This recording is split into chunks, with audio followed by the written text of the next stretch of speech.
All right, so today we are diving into 12 Japanese life concepts that are supposed to be like totally transformative. Yeah, they're not just like random ideas. They're really woven into the fabric of Japanese culture and how people live their lives every day. Okay, so let's kick things off with Ikigai. Everyone wants to know their purpose in life, right? And this is more than just figuring out your dream job. It's about finding that sweet spot where what you love, what you're good at, and what the world needs like, all come together. It's that feeling of this is what I'm meant to be doing, Right. you know? And it's interesting because research has shown that, especially in places like Okinawa, there's a connection between having that strong sense of ikigai and living a longer, happier life. Which makes you wonder, right? Is it the purpose itself or something else about that lifestyle? Either way, having a purpose is definitely a good thing. Now, speaking of living well, there's Wabi-Sabi. It's about finding beauty in imperfection. Like, think about a cracked pea cup or a weathered stone. We usually try to hide imperfections, but Wabi-Sabi says those things have their own beauty. It's like those Kintsugi bowls. Have you seen those? They repair broken pottery with gold, highlighting the cracks instead of trying to hide them. Exactly. It's like instead of being ashamed of being broken, you embrace it, you know? And I think that's a good metaphor for, well, everything. Our imperfections are part of what make us unique. Absolutely. And, when we think about that journey of like becoming our best selves, that's where Kaizen comes in, which is all about continuous improvement, but in small steps. We've all been there. We set these huge goals, get overwhelmed, and then just give up. Yeah, Kaizen is about focusing on making those tiny changes every day that eventually lead to, big transformations. Like Rome wasn't built in a day, right? Sometimes we just need that reminder that progress takes time. But if we keep taking small steps, those add up. What's one small thing you can change today? Exactly. Even something as small as swapping a soda for water can make a difference in the long run. Okay, next up is a concept that really resonates with me.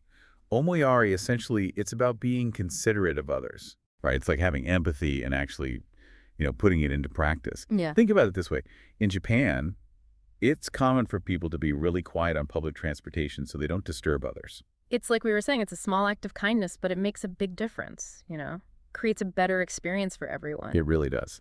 All right, switching gears a bit, let's talk about Shinrin Yoku, which translates to forest bathing.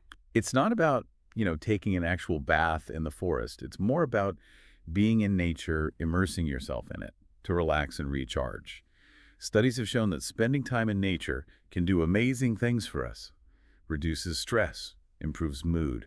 There are even studies that say it can boost your immune system. There's just something so peaceful about being surrounded by trees. It's like all the stress just melts away. Totally. And since we're talking about appreciating beauty, let's talk about mono and no aware, the idea of appreciating impermanence. Like cherry blossoms, right. They're beautiful, but they don't last long, which makes them even more special. Exactly. Yeah. And it's not just about beauty, it's about appreciating every stage of life, even the letting go part. Because knowing that something won't last forever makes us appreciate it more while it's here. And that kind of leads us to Gaman. It's kind of like appreciating those fleeting moments, like mono no aware helps us build resilience for those tough times, like Gammon. Yeah, I see what you mean. We know. And Gammon, it's not just about like toughing it out. It's more about facing those challenges with your head held high, with dignity, finding that inner strength. Like think about the 2011 earthquake and tsunami in Japan, the way people responded with such resilience, such grace. It was really incredible. It really puts things in perspective. All right, let's move on to something that's super relevant these days, especially with all the environmental challenges we're facing. Mottainai, which is all about not wasting things, appreciating what we have. Right, being mindful of how much we consume and finding creative ways to reduce our footprint, reuse things, recycle, the whole 9 yards.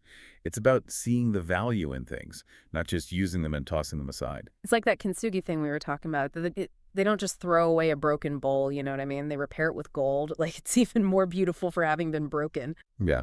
It's like they're saying, hey, this object has a history, and that's part of what makes it special. Which actually reminds me of Shoshin, the idea of approaching things with a beginner's mind. Oh, Shoshin, that's a good one.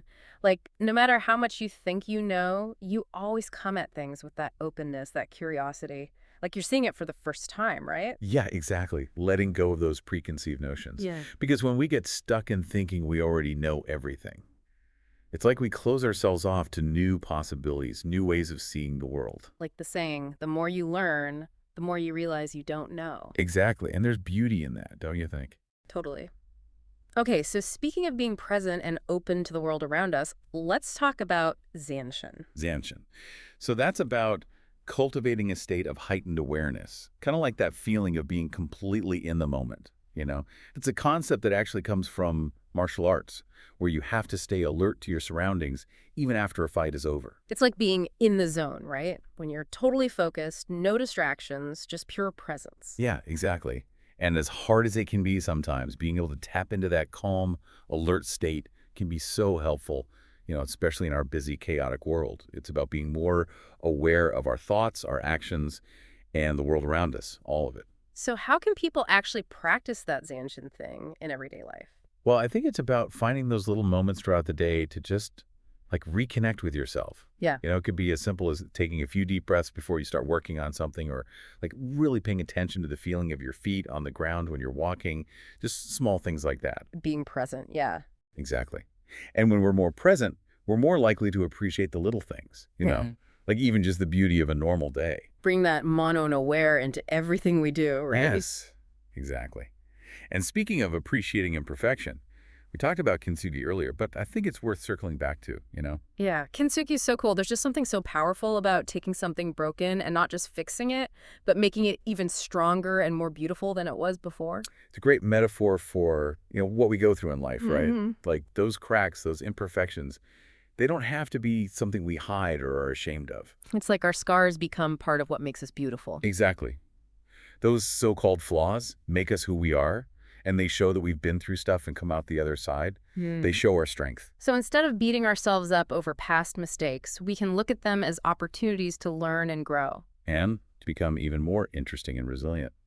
And finally, we come to Shikata Ga Nai. Which basically means it can't be helped. So it's about, like, accepting the things you just can't change. Exactly. It's about recognizing that some things are just beyond our control, and instead of fighting it or getting frustrated, we can choose to accept those things and, move forward. It's like that serenity prayer, right? Grant me the serenity to accept the things I cannot change, the courage to change the things I can, and the wisdom to know the difference. Exactly. It's about focusing on what we can actually do something about, which could be so freeing. I mean, think about how much time and energy we waste stressing about stuff we can't change. Right. No point in worrying about things you can't control. Exactly. So we've covered a lot today. These 12 Japanese life concepts, Ikigai, Wabi-Sabi, Kaizen, they all offer a really unique way of looking at the world, don't they? Yeah, even though they come from Japanese culture, they feel pretty universal. They're about those basic human experiences, trying to find meaning, connecting with others, finding the good in the face of challenges, that sort of thing. Absolutely. They give us a framework for navigating life's ups and downs. And for appreciating every moment. So to wrap things up, if you could pick just one of these concepts to really focus on and try to live by, which one would it be? Ooh, that's a tough one. I mean, they're all so valuable. Maybe just start with the one that resonates with you the most right now Yeah, that's a good point. and see how it can bring a little more, I don't know, joy or peace or meaning to your life. It's been great exploring these ideas with you. Likewise. Until next time.